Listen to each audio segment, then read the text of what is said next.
Delmar Boulevard in St. Louis, Missouri spans over 9.4 miles and is one of the most historic roadways in the entire city.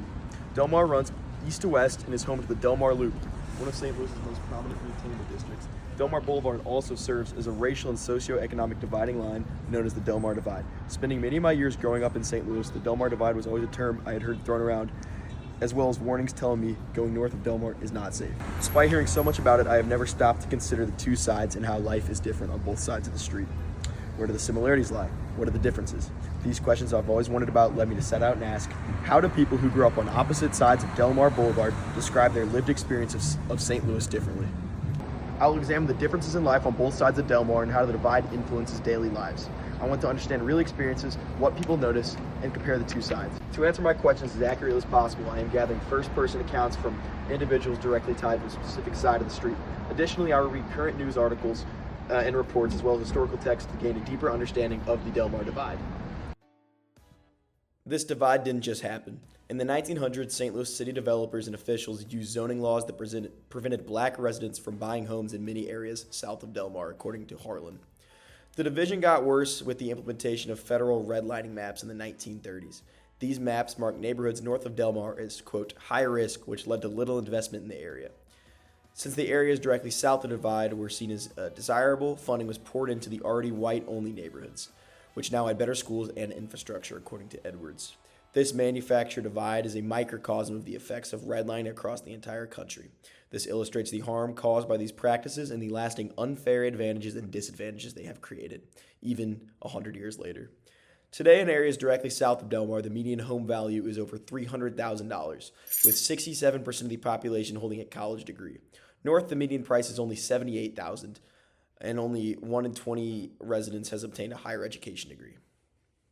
My mom was born and raised in St. Louis in the 1970s.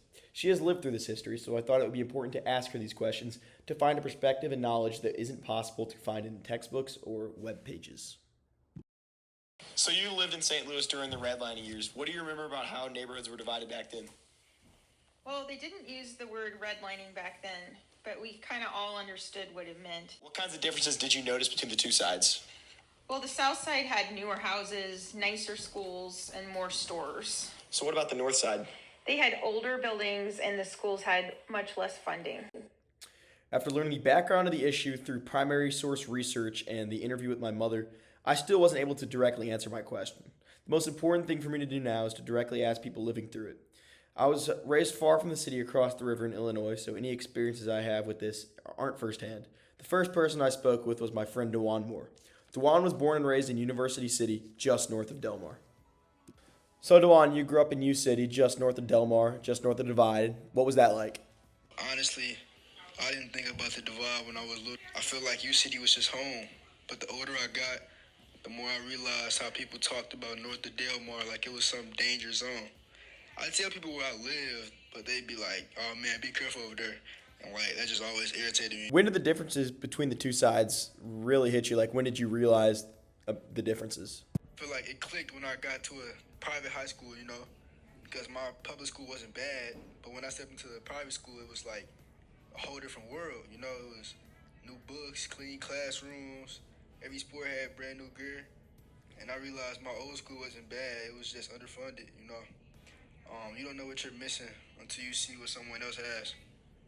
What about the neighborhood itself? Like, when you look at the neighborhood that you lived in north versus the neighborhoods that you would go to on the south, what differences stood out to you?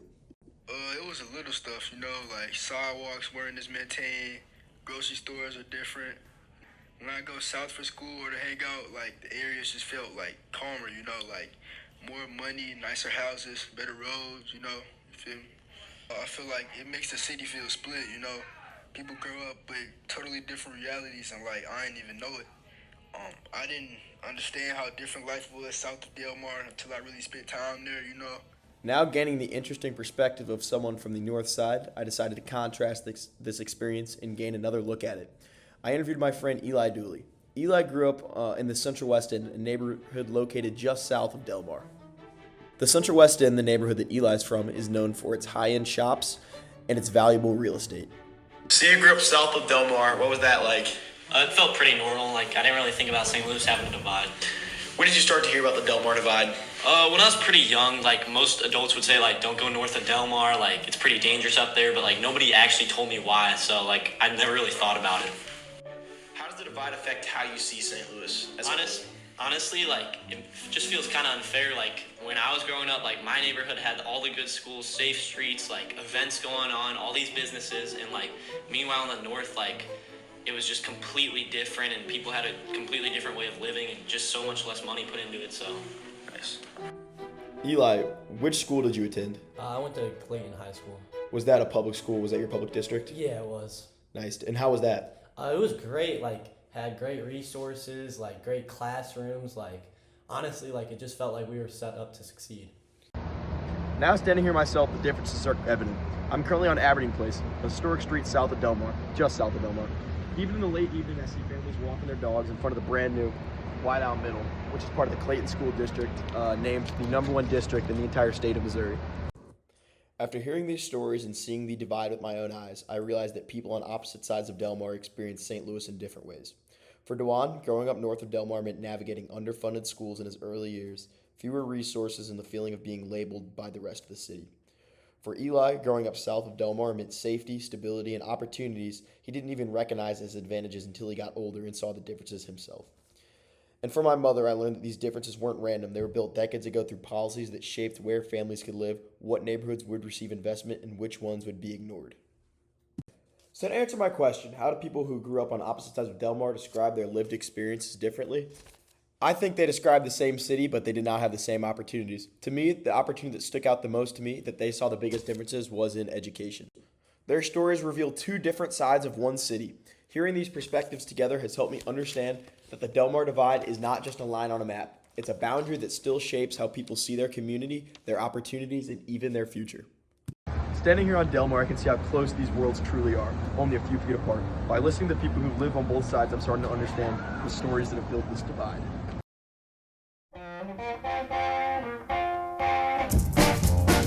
Maybelline, why can't you be true? Oh, Maybelline, why can't you be true? You done started doing the things you used to do. As I was motivating over the hill, I saw Maybelline in a coupe de ville. A Cadillac rolling on an open road, nothing out to run my